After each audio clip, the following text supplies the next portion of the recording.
నిజామాబాద్ జిల్లాలో కంటి వెలుగు రెండో విడత కార్యక్రమం ఘనంగా నిర్వహించినట్లు నగర మేయర్ నీతూ కిరణ్ తెలిపారు. 13 బృందాలు 20 రోజుల పాటు నగరంలోని పలు కాలనీలలో సెంటర్లను ఏర్పాటు చేసిన కంటి వెలుగు కార్యక్రమం అందరి ఇంటి వెలుగుగా మారుతుందని అంటున్న నిజామాబాద్ నగర మేయర్ నీతూ కిరణ్ తో మా ప్రతినిధి శ్రీనివాస్ ఫేస్ టు ఫేస్. మొత్తానికి రాష్ట్ర వ్యాప్తంగా అయితే కంటి వెలుగు కార్యక్రమాన్ని అయితే ఈ రోజు ప్రారంభించిన నేపథ్యంలో నిజామాబాద్ నగరంలో అయితే ఈ రోజు మంత్రి వేముల ప్రశాంత్ రెడ్డి ఆధ్వర్యంలో అయితే వినాయక్ నగర్ లో ప్రారంభించారు. దీంట్లో ఎట్లా సాగుతుంది, ఎన్ని రోజుల పాటు ఉంటుంది అనే విషయాలు అయితే మనతో పాటు మాట్లాడడానికి నగర మేయర్ నీతూ కిరణ్ గారు ఉన్నారు. వాళ్ళతో మాట్లాడే ప్రయత్నం చేద్దాం. ముందుగా నమస్కారం మేడం. ఈ కంటి వెలుగు కార్యక్రమం ఎలా ఉండబోతుంది? అసలు ఇది చాలా అద్భుతమైనటువంటి కార్యక్రమం అండి. గౌరవ ముఖ్యమంత్రి కేసీఆర్ గారు ప్రతిష్టాత్మకంగా తీసుకున్నటువంటి కార్యక్రమం. ప్రపంచంలోనే ఎక్కడా కూడా జరగని చాలా అద్భుతమైనటువంటి కార్యక్రమం. ఎందుకంటే సర్వేంద్రియాణం నయనం ప్రధానం అని చెప్పేసి కళ్ళు లేకపోతే ఎంత ఇబ్బంది పాలవుతారో అది గమనించినటువంటి గౌరవ ముఖ్యమంత్రి గారు మరి తన జీవితంలో జరిగిన ఒక సంఘటనతోని ఈ కార్యక్రమాన్ని తీసుకోవడం జరిగింది. మరి ఈ రోజు మన నిజామాబాద్ లో గౌరవ మినిస్టర్ గారు ప్రశాంత్ రెడ్డి గారి ఆధ్వర్యంలో ఆయన చేతుల మీదుగా ఇప్పుడే ఆవిష్కరించబడింది ఈ కార్యక్రమము. మా అర్బన్ ఎమ్మెల్యే గణేష్ అన్న గారు కూడా ఇందులో పాల్గొన్నారు. ఎందుకంటే ఇక్కడ 6th డివిజన్ లో ఇక్కడ మొదటిగా మహిళా భవన్ లో ఈ కార్యక్రమం మొదలైంది కాబట్టి ఇక్కడ ఉన్నటువంటి ప్రజలు మొత్తం నిజామాబాద్ లో 10 సెంటర్లు 13 మంది బృందాలతోని ఈ కార్యక్రమాన్ని ఏర్పాటు చేయడం జరిగింది. మరి ఎక్కడెక్కడైతే ఇప్పుడు ఇక్కడ ఇనాగ్రేషన్ చేసిన దగ్గర 20 days ఈ కార్యక్రమం ఉంటుందని చెప్తున్నారు.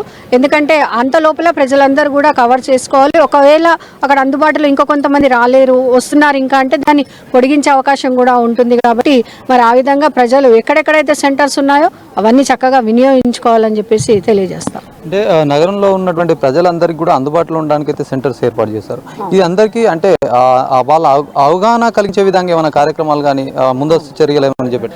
అవగాహన కార్యక్రమాలు అయితే దీనికన్నా ముందు నుంచే మొదలయ్యాయండి. ఎందుకంటే ఇప్పుడు మెప్మా వాళ్ళకి కానివ్వండి, ఐసిడిఎస్ వాళ్ళకి, ఆర్పీలకు, వీళ్ళందరికీ కూడా ప్రతి ఒక్కరికి కూడా గవర్నమెంట్ అంటే మా కలెక్టర్ గారు, మినిస్టర్ గారు అందరూ కూడా చాలా చక్కగా వీళ్ళకి రివ్యూ మీటింగ్స్ అనేవి జరుగుతూ వస్తూ ఉన్నాయి. దాదాపుగా నెలపై నుంచే ఈ యొక్క ప్రారంభమైనాయి అనమాట ఈ మీటింగ్స్ అన్నీ కూడా. అయితే వీళ్ళందరికీ కూడా వాళ్ళు ట్రైనింగ్ ఇవ్వడం జరిగింది. ఎలా వాళ్ళకి టెస్టులు చేయాలి, ఏ విధంగా ఆధార్ కార్డు తీసుకొని వస్తే వారందరికీ కూడా టెస్టులు చేసి చివరికి వారికి ఏ జబ్బు ఉంది, కంటిలో అంటే వాళ్ళకి ఆపరేషన్ అవసరమా, లేదంటే కళ్ళద్దాలతో సరిపోతుందా, లేదంటే మందులతో సరిపోతుందా అనేది టెస్టులు చేసిన తర్వాత చివరికి ఒక కన్క్లూజన్ వచ్చిన తర్వాత వారికి మందులైతే మందులు, లేదంటే అద్దాలైతే అద్దాలు కూడా ఇవ్వడము, లేదంటే ఆపరేషన్ అంటే గవర్నమెంట్ హాస్పిటల్కి ఆ డాక్టర్ రిఫర్ చేయడం అనేది జరుగుతుంది. వీటన్నిటిలో కూడా ప్రతి ఒక్కరికి ట్రైనింగ్ ఇవ్వడం జరిగిందండి ముందు నుంచే.